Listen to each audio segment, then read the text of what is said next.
আমি পদ্মজা লিখেছেন ইলমা বেহেরোজ, কণ্ঠে পড়শি আমি পদ্মজা, পর্ব ৩৩।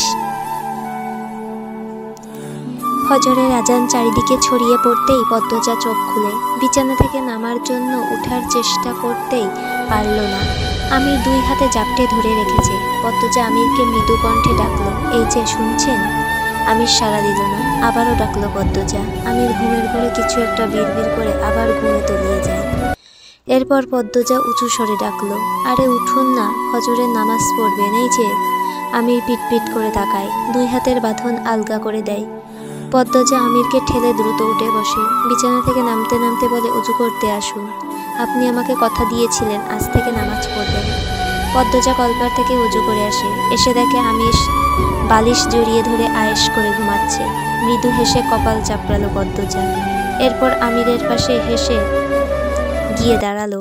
আমিরের চুলে বিলি কেটে দিয়ে কোমল কণ্ঠে বলল, উঠুন না, নামাজ পড়ে আবার ঘুমাবেন। মসজিদে যেতে হবে না, আমার সাথেই পড়ুন। এই যে শুনছেন, এই যে বাবু। পদ্মজার দ্রুত জিভ কাটল। মুখ ফসকে আমিরের ডাকনাম ধরে সে ডেকেছে। পদ্মজা সাবধানে পরখ করে দেখলো আমির শুনল নাকি। না, শুনেনি। পদ্মজা মনে মনে বলল, উফ, বাঁচা গেল। আরও এক দফা ডাকার পর আমির উঠে বসে কাঁদো কাঁদো হয়ে বারবার অনুরোধ করে, কাল থেকে পড়বো, আজ ঘুমাতে দাও। পদ্মজা শুনল না। তার অনুনয়ের কাছে আমির হেরে গেল। বউ যদি সুন্দরী হয় তার অনুরোধ কি ফেলা যায়? আমির কলপার থেকে উজু করে আসে। দুজন পাশাপাশি দুই জায়নামাজে নামাজ সম্পন্ন করে। নামাজ শেষ হতেই পদ্মজা বলল, এবার চলুন। আমির টুপি বিছানার উপর রেখে জানতে চাইল কোথায়। এমনভাবে বলছেন যেন জানেন না। একটু অভিনয় করেই বলল পদ্মজা।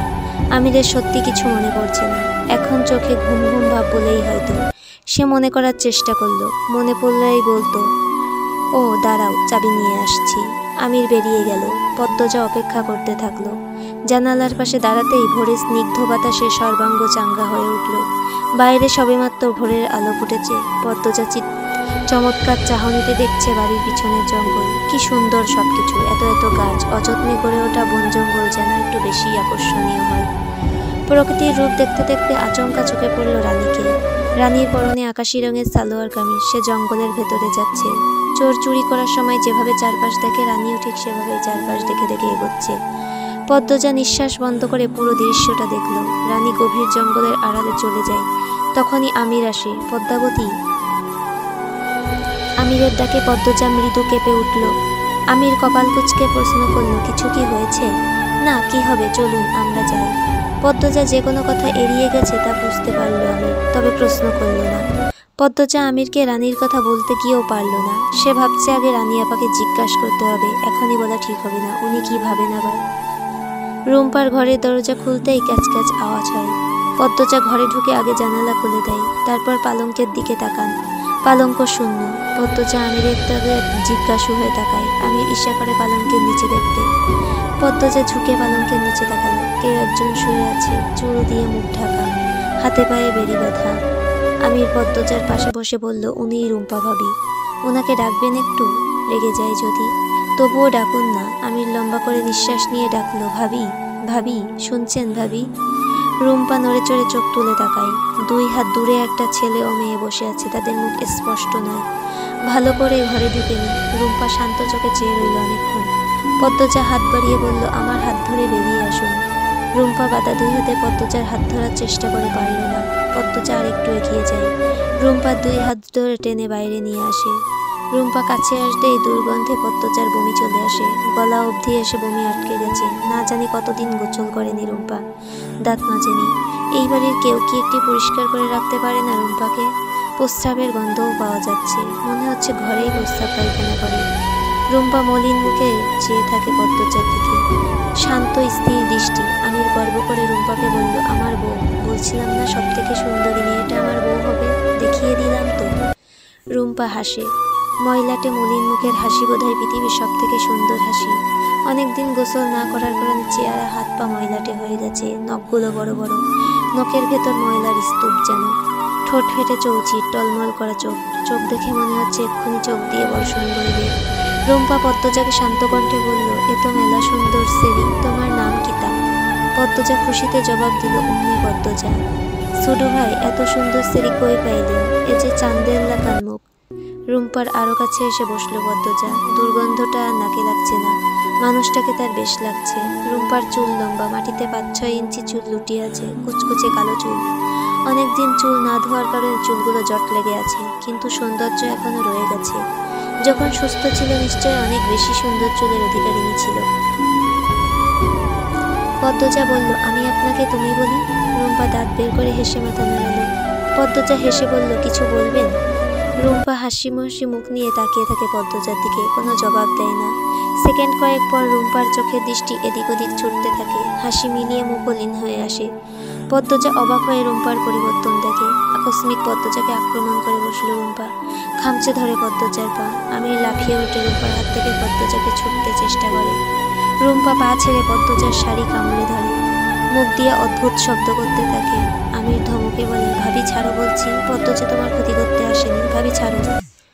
পদ্মজা স্তব্ধ হয়ে দেখছে, যার চোখে মুখে কোনো ভয় ভীতি নেই। কি যেন খুঁজছে রুম্পার মতো, খুঁজে কুল কিনারা পাচ্ছে না। রুম্পা শাড়ি ছেড়ে দিতেই পদ্মজা একটু পিছিয়ে যায়। দরজায় চোখ পড়ে, দেখতে পায় কেউ একজন সরে গিয়েছে। কি আশ্চর্য, হুট করেই পদ্মজার বুক কাঁপতে থাকে। নূরজাহান নিজ ঘর থেকে হন্তদন্ত হয়ে ছুটে আসেন, এসেই বলেন, তালা খুলছে কেডাই? বাবু নতুন বউরে নিয়ে এখানে আইসোস কেন? আমির দ্রুত রুম্পার কাছ থেকে সরে আসে, নূরজাহানকে কৈফিয়ত দেয়, ভাবলাম বাড়ির সবাইকে পদ্মজা দেখেছে, রুম্পা ভাবি কেউ দেখুক। ভাবতে পারিনি ভাবি এমন কাজ করবে। ভাবি তো এখন আরো বেশি বিগড়ে গেছে দাদু। তুই আমারে কয়া আইবি না? তোর চিল্লানি হই নাই আমার কলজাটা উড়া গেছিল। বউ তোমারে দুঃখ দিছে এই সেরি? পদ্মজা বলল, না না, কিছু করেনি আমার। আমির চেঁচিয়ে উঠল, কি বলছো কিছু করেনি মানে? হাত দেখি। আমির পদ্মজার 2 হাত টেনে নিয়ে দেখে বাম হাতে নখের জখম।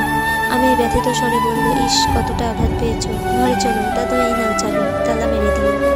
আমির পদ্মজাকে টেনে নিয়ে বেরিয়ে যায়। বেরোবার আগ মুহূর্তে পদ্মজা রুম্পার দিকে তাকালো, দেখতে পেল রুম্পা আর চোখে তাকে দেখছে। সে চোখে স্নেহমমতে একটু হাসিও লেগেছিল। পদ্মজার মাথা চক্কর দিয়ে উঠল। ঘরে এসে আমিরকে বলল, ওনার কেউ যত্ন নেয় না কেন? দেখনি কিরকম করলো, এই ভয়ে কেউ যায় না। শুরুতে তোমাকে দেখে যদি রেগে যেত তখনই তোমাকে নিয়ে চলে আসতাম। সবাইকে ভাবি তুই করে বলে, তোমাকে তুমি বলে সম্বোধন করতে দেখে ভাবলাম বোধহয় তোমাকে পছন্দ হয়েছে, তাই আঘাত করবে না। কিন্তু ধারণা ভুল হলো। আপনি অকারণে চাপ নিচ্ছেন, নখের দাগ বসেছে, শুধু রক্ত চলে এসেছে, এইটুকু ব্যাপার না। আমির তুলা দিয়ে পদ্মজার হাতের রক্ত মুছে দিল, এরপর বলল, আর ওইদিকে পা দিবে না। আম্মার কণ্ঠ শোনা যাচ্ছে, লাবণ্যকে ঘুম থেকে তুলছে। লাবণ্য ফজরে উঠতেই চায় না। আমির হেসে বলল, আমি যাই। কোথায়? আম্মা সকাল সকাল রান্নাঘরে যেতে বলছিলেন। তুমি রান্না করবে কেন? অনুরোধ এমন করবেন না, আমি আমার বাড়িতেও রান্না করেছি, টুকটাক কাজ করেছি, এখন না গেলে আম্মা রেগে যাবেন, রাগানো ঠিক হবে না। এসব ভালো লাগে না পদ্মজা, আমি আসছি। পদ্মজা ব্যস্ত পায়ে বেরিয়ে যায়, আমিরকে কথা বলার সুযোগ না দিয়ে। চলবে।